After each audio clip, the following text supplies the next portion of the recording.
देखिए, फंक्शन का नाम है डेटेड इफ। क्या नाम है? Dated if.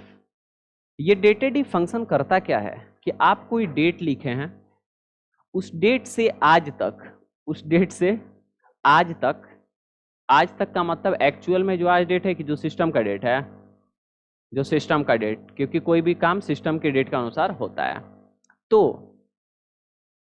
जिस कोई भी एक डेट लिखिए और उस डेट से आज तक जो सिस्टम का डेट है कितना दिन हुआ, यानी कितने साल, कितने महीने और कितने दिन, यही निकालने का काम डेटेड इफ फंक्शन का होता है। किसका होता है? Dated if function. किसी तारीख से आज जो सिस्टम का तारीख है उस तारीख तक कितना दिन हुआ, यानी कितने साल, कितने महीने और कितने दिन, इसी को किससे निकाला जा सकता है? डेटेड इफ फंक्शन के से। और इसको कुछ लोग ऐसे भी बोलते हैं कि डेटेड इफ फंक्शन का उपयोग करके अपना एज निकालने का काम करते हैं। एज निकालने का, तो भाई साहब पैदा किसी दिन हुए ही होंगे तो वो तारीख लिख देंगे। आज जो सिस्टम का डेट है, मतलब जो है हकीकत में आज डेट है, वो सिस्टम में डाल दीजिए, चाहे डाला ही रहता है, तो वहां से आज तक कैलकुलेट कर लेगा तो कितना दिन के हुए नहीं पता चल जाएगा। लेकिन एक्चुअल में कितना दिन के हुए ये पता कर रहा है, या फिर मतलब आपका डेट ऑफ बर्थ से आपका ईयर कैलकुलेट कर रहा है और मंथ और डेट डेज कैलकुलेट कर रहा है, ये सही होगा? या फिर किसी डेट से किसी डेट तक कितना दिन हुआ ये कैलकुलेट कर रहा है? किसी डेट से किसी डेट तक कितना दिन हुआ ये कैलकुलेट कर रहा है। आपका ईयर तो, एज तो एक एग्जाम्पल हो गया ना, क्या हो गया? एग्जाम्पल। समझ में आ रहा है? कोई दिक्कत है? अब इधर देखिए, इधर एक आदमी का डेट ऑफ बर्थ लिखा हुआ है, खरमास में बेचारा ये हो गया 12 जनवरी 1999 में। तो यहाँ पे मान लो क्या किया गया है, मेरा डेट ऑफ बर्थ लिखा गया है, ठीक है। अब आज सिस्टम का जो डेट है वो है 20 तारीख 9वां महीना 2023। समझ में आ रहा है ना? कोई दिक्कत है? गजब हाल है, इसमें भी हंस रहा है। तो ये है सिस्टम का डेट और ये है मेरा डेट ऑफ बर्थ है। कोई प्रॉब्लम? अब यहाँ पे पहले क्या है? डेट है, फिर मंथ और फिर ईयर है। पहले डेट, फिर मंथ और फिर क्या है? तो इधर भी जो आप लिखेंगे ना वो पहले डेट फिर मंथ फिर ईयर लिखेंगे। अगर यहाँ पे पहले मंथ हो फिर डेट हो फिर ईयर हो, तो यहाँ पे भी उसी फॉर्मेट में आपको लिखना, यानी जो सिस्टम का फॉर्मेट वही आपको फॉर्मेट यहाँ पे लेना पड़ेगा। नहीं तो अगर यहाँ कुछ और लोगे वहां कुछ और लोगे तो कैलकुलेट कर नहीं पाएगा। अब तुम यहाँ ले लो, पहले मंथ है और फिर ईयर है, तो 20वां महीना, सॉरी पहले क्या है जी? डेट है और फिर मंथ है। पहले डेट फिर मंथ, आमतौर पर ऐसे ही रहता है, गलती हो गया। पहले क्या है? मंथ है और फिर क्या है? डेट है। तो अगर मान लो कि यहाँ पे 20, तो 20वां महीना होता है क्या? नहीं। तो यहाँ पे अगर गलत लिखोगे, यहाँ अलग लिखोगे तो फर्क पड़ेगा कि नहीं पड़ेगा? तो जो यहाँ रहना चाहिए वही यहाँ रहना चाहिए, ठीक है। अब यहाँ पे लिखा गया सिस्टम का जो डेट है उसके अनुसार यहाँ पे निकालना है। तो हमने यहाँ पे क्या करते हैं कि F2 बटन दबाते हैं, क्योंकि ऑलरेडी ये लिखा गया है और आपको समझाने की कोशिश करते हैं। ध्यान से क्या करिएगा, समझिएगा। आपको करना क्या, लिखना है is equal to dated if. क्या लिखना है? Dated if. अब आपको बताएं, डेटेड इफ नाम का कोई फंक्शन यहाँ पे बाय डिफॉल्ट आएगा नहीं। देखो ना, यहाँ पे अगर लिखते हैं इज इक्वल टू DATEDIF, कोई आ रहा है क्या? तो आपको लिखना पड़ेगा और खुद से ब्रैकेट ऐसे लगाना पड़ेगा। समझ में आ रहा है ना? और उसके बाद आगे लिखिएगा, ऐसे आने वाला नहीं है। ओके जी, कोई दिक्कत किसी को? चलो तो आते हैं यहाँ, रीनेम करते हैं। क्या लिखेंगे? Is equal to dated if open bracket B2। B2 का मतलब कि जिस सेल में आपका लिखा गया है डेट, वही सेल को आप करेंगे सेलेक्ट। तो हम किसको सेलेक्ट किए हैं? B2 को, क्योंकि डेट किस में लिखा गया है? B2 को, जिस दिन हम हुए ऐसा माना जा रहा है। B2 के बाद कॉमा दोगे और टुडे लिखोगे, और टुडे लिख के ओपन ब्रैकेट क्लोज ब्रैकेट लगाओगे, क्योंकि टुडे का मतलब क्या हो गया? आज, यानी सिस्टम का जो आज डेट है उसके अनुसार कैलकुलेट करना है।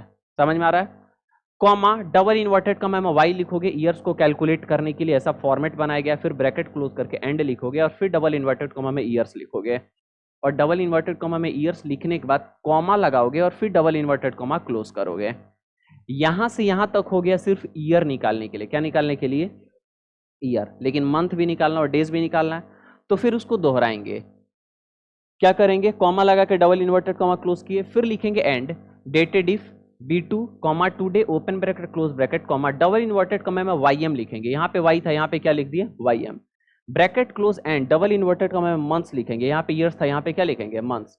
और कॉमा देके ब्रैकेट को क्या कर देंगे, सॉरी डबल इन्वर्टेड कॉमा को कर देंगे क्लोज। अब ईयर के लिए भी हो गया और किसके लिए हो गया? मंथ के लिए। अब किसके लिए लिखेंगे? डेज के लिए।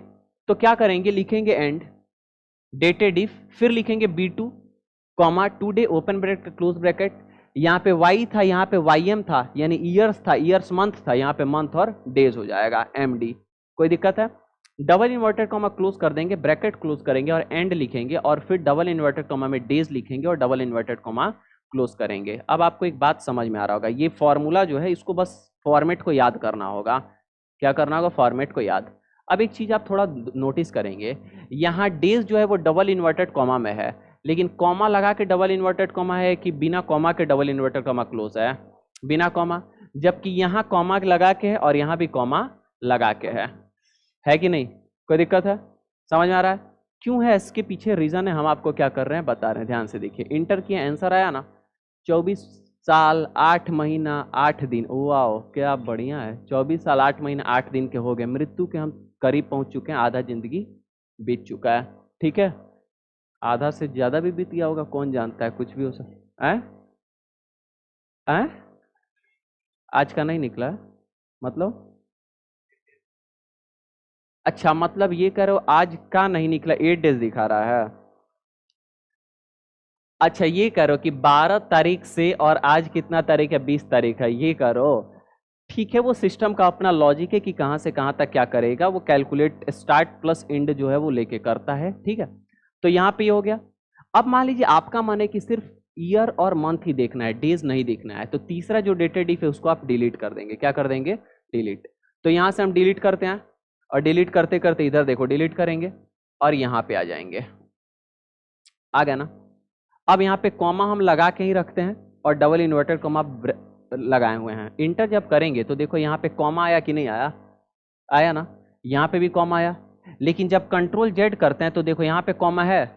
तो इसका मतलब क्या है कि वो डबल इन्वर्टेड कॉमा के पहले जो कॉमा लगा हुआ है वो लगा हुआ है शो करने के लिए, यानी दिखाने के लिए। किसके लिए? दिखाने के लिए। समझ में आ रहा है ना? यानी यहाँ पे दिखाए और यहाँ पे दिखाए। अब देखो F2 करते हैं और इसको क्या करते हैं? डिलीट। डिलीट करने के बाद हम क्या करेंगे कि ये कॉमा को हटा के डबल इन्वर्टेड कॉमा लगा देते हैं। कॉमा को हट नहीं हट गया? कोई दिक्कत है? तो कॉमा देखना है कि कॉमा नहीं देखना है, इसके लिए क्या हुआ है? लगा हुआ है।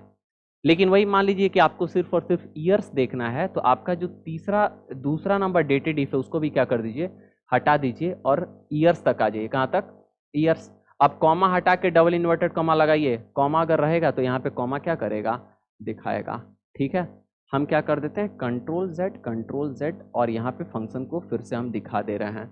एक ही बार याद करना है, दूसरे और तीसरे बार की कोई झंझट नहीं रखनी है। दूसरे तीसरी बार बस ये बदलेगा कि वाई के जगह YM हो जाएगा और ईयर्स के जगह मंथ्स हो जाएगा।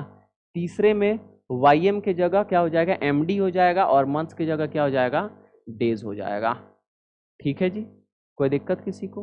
तो ये कौन सा फंक्शन था? डेटेड इफ फंक्शन था। उम्मीद है किसी को कोई दिक्कत नहीं होगा।